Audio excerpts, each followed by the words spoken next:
Well, hello guys, and welcome back to another Star vs. the Forces of Evil review. In this episode, we're looking at Book Be Gone and Marco and the King. This is the second part of the Battle for Muni, 2-hour special event, yada yada yada. Okay, so here's the thing. When I thought, oh, Battle for Muni, 2 hours, you gotta do a lot in 2 hours, right? There's so much to do, you gotta set up everything, right? And as I've not so subtly said, I'm worried, right? I'm worried about what's going to happen, I'm worried about what's going to come, I'm about the things I've seen so far. But one of the things I did not expect to be worried about, filler. Both these episodes are, for all intensive purposes, just filler episodes. They're completely and utterly pointless. And I mean, like, seriously. Well, okay, not entirely. You can argue that, oh no, they're not filler because they advance the plot. And while you're right, that doesn't mean I'm wrong. These are... You can watch the first minute of this episode, of both of these episodes, the first minute and the last minute, and get everything you need to from this episode. Everything that happens in between is entirely pointless. There's no... It's just setting up the next 2 episodes. Honestly. There's no point for this. I would say I don't know why... You have this big 2-hour special event. Why the hell is there well... Okay, you know, I say 2-hour special event. It's a little less than 2 hours, right? Because of 2 hours is with commercials. Without commercials, it's what? An hour and 20 minutes probably? Probably. I don't entirely... Because each episode's like 22 minutes, right?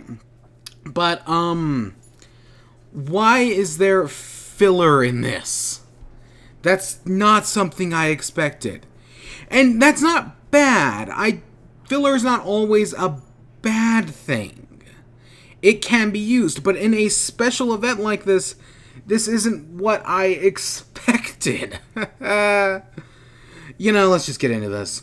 So, Book Be Gone starts off, Ludo wakes up, this is like shortly after he defeated the High Magic Commission, right? He's got his wand for a hand. We see around his little fortress thing, Mina's in the skull of like a dragon or something.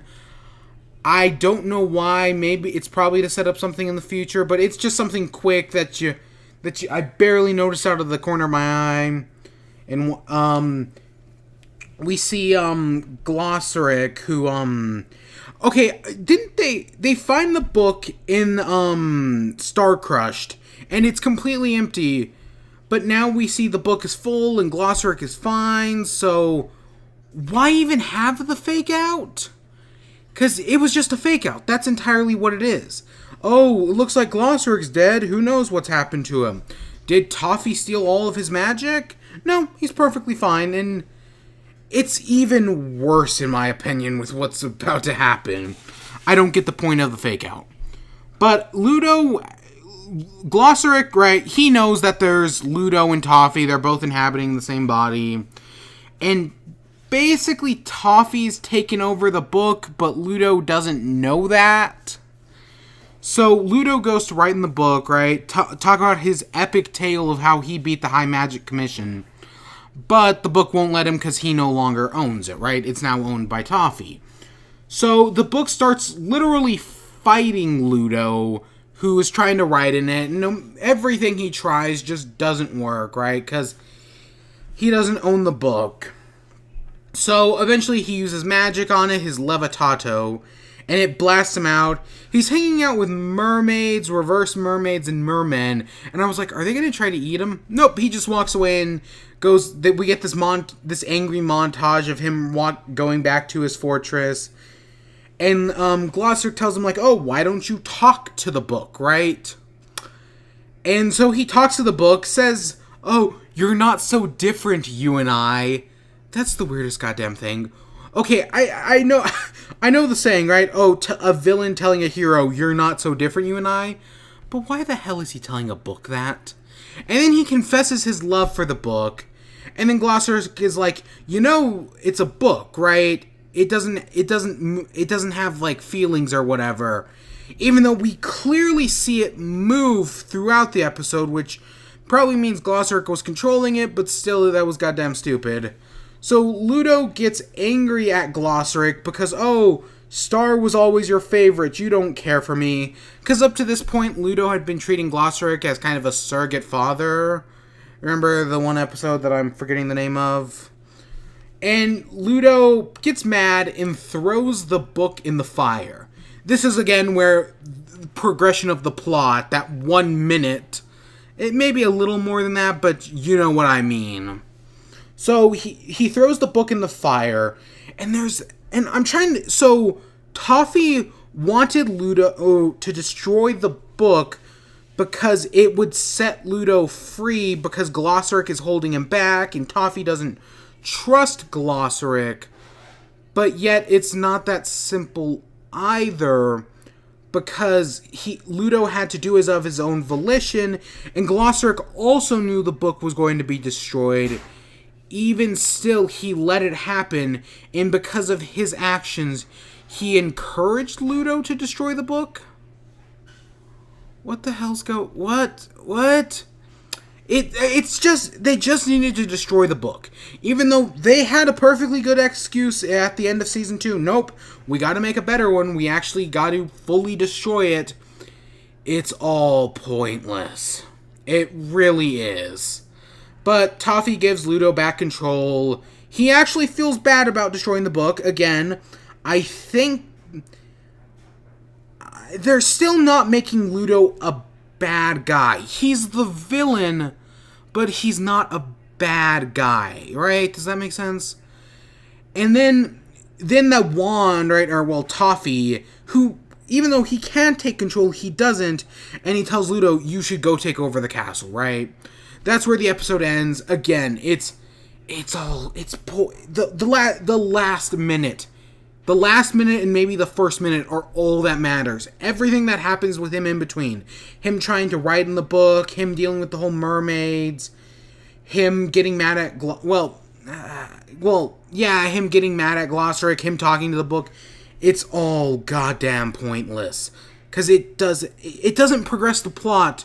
Literally, I think you could have combined Book Be Gone and Marco and the King into a single episode, and it probably would have had the same effect. And I mean like a single 11 minutes.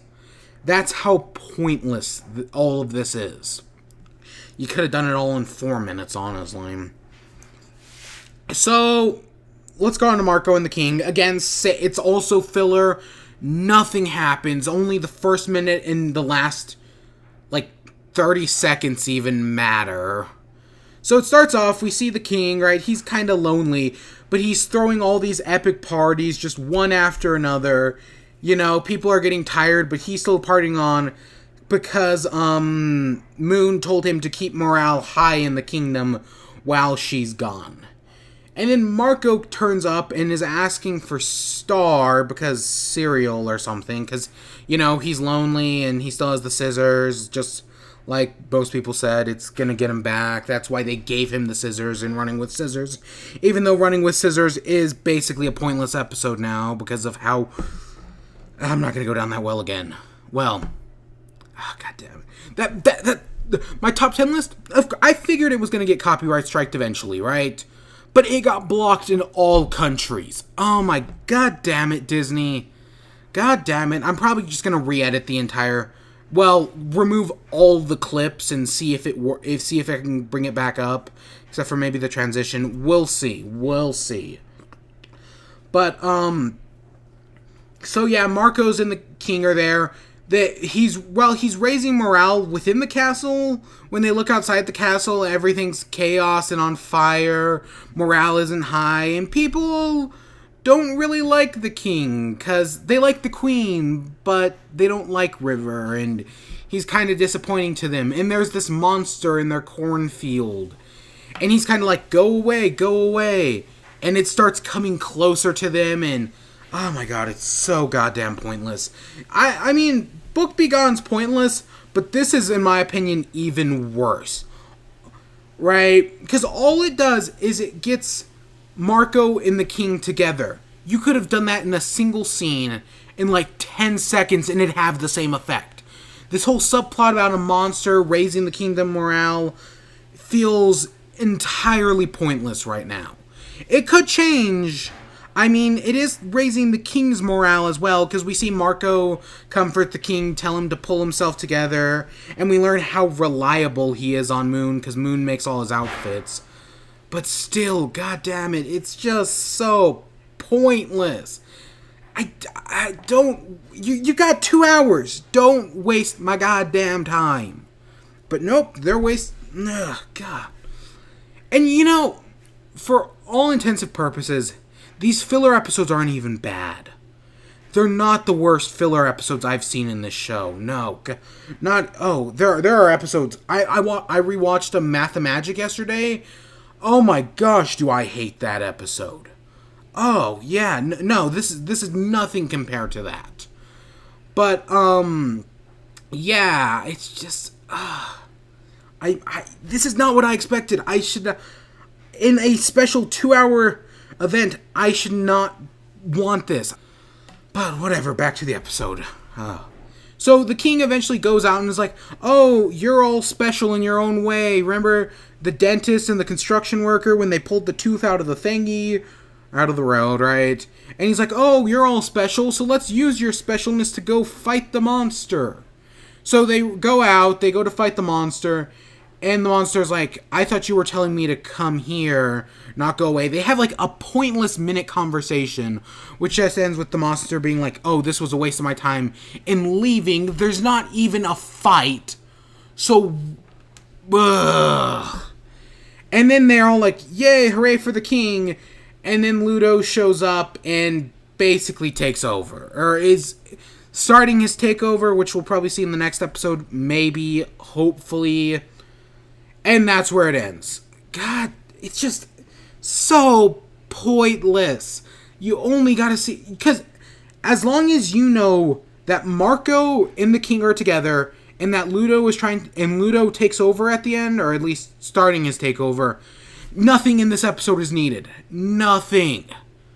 Oh my god. I didn't expect it. I thought they were going, you have all this time, use it wisely, but nope. Nope.